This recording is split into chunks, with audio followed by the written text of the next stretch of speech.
Hi everyone, it's Simon Keeling here at weatherweb.net. Thanks again for watching on Friday the 12th of September. And because it's a Friday, we've got the latest output from the Japanese model and we'll compare that with the CFS as well. And there's some remarkable agreement in there actually. And it's all based around the trough that's down towards the southwest. This is the next 4 days up to Tuesday, and then 4 days after that, still got the trough down towards the southwest, this one coming in, those two linking through, and that's the shape that you're going to be seeing on the charts that follow.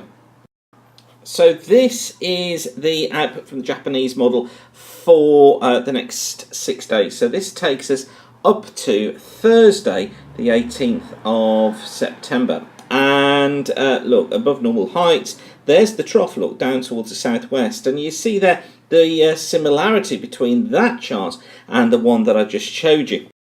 And then this is week 2, look, there's the trough cutting into the west of the UK, ridge still out towards the east, so it's trying to hint that this trough tries to get into the south, tries to get into the west, brings more mixed conditions there, probably going to be in the form of showers, but eastern areas look staying under these higher heights, so still with that east to southeast flow and drier conditions across the east trying to prevail. And that's not to say it's completely dry, but the emphasis is certainly on the dry weather. And it's worth comparing it with the CFS as well. This is the CFS for week 1, so this is next week up to the 18th, and there's the higher than normal heights up towards the north. Look, here's the lower than normal heights down towards the south. There's our ridge, look, across the British Isles, and this sort of low trying to get into the far southwest, bringing us some showers across many western and probably far southern areas during the middle to latter stages of next week. But then if you look at week 2, it's virtually the same as the Japanese. Look, here's the trough cut in, there's the ridge off towards the north and towards the east. This is taking us up to the 25th of September. It's virtually the same chart. So this does actually indicate, if we just look a little bit closer in towards the British Isles, the CFS does go for the idea of the low than normal heights, look, getting in across Ireland, across Wales, across southwestern England. So trying to bring in more unsettled conditions across these areas, probably leaving just Scotland in the dry conditions, but showers and outbreaks of rain always towards the west and the south. That's where most tending to be. So you see again, this the trough is trying to get in, but it's coming up against these higher than normal heights out towards the east. It just can't get in, but it does show that we're probably going to stay in fairly mild conditions, but it's just the west and the south see the more mixed of them.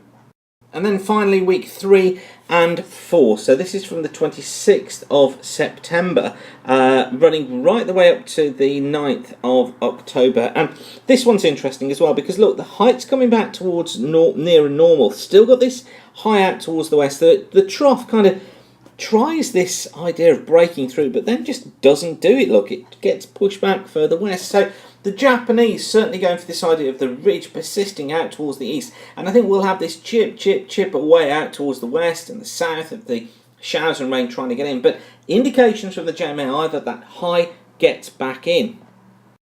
And if we compare that with the CFS, well, the CFS certainly goes into more unsettled weather now, look, with quite a deep trough across the country, taking us through week 3, which is from the 26th of September through to the 2nd of October. So we've got these building signs of that trough trying to get in. But look, here's the ridge still out in the Atlantic. And then into week 4, which is from the 3rd of October to the 9th of October, it tries to build the ridge back, look, but what it does do is it brings in cooler northwesterly winds during that spell. So the CFS certainly sees a more unsettled end to September and perhaps the very early part of October. Remember, this is the average for the week before it builds in this ridge back in from the west. So I think what we've got to take from this forecast, from these long ranges that we have in place just at the moment, is to look for the idea of conditions more unsettled, more mixed, certainly for the second half of September, becoming unsettled potentially right at the end of the month into the very early stages of October. And then the high here, trying to build back in, perhaps the 6th or the 7th, and the dry weather trying to get back. But whether that gets squeezed up towards the north as this one did, there's no indications just at the moment. I suspect it may try and follow that similar route. But we have also just got the latest JMA forecasts for October, November and also December. So they're just coming in. We need to do some analysis work on them. So we'll do that, and I'll update you on how that late stage of autumn, the early stage of winter is looking and what the latest information is suggesting. We'll do that through the weekend and perhaps early next week. So once again, thanks for watching. Whatever you're doing, do spread the word to your friends about weatherweb.net. And for now, keep the sun shining, and bye for now.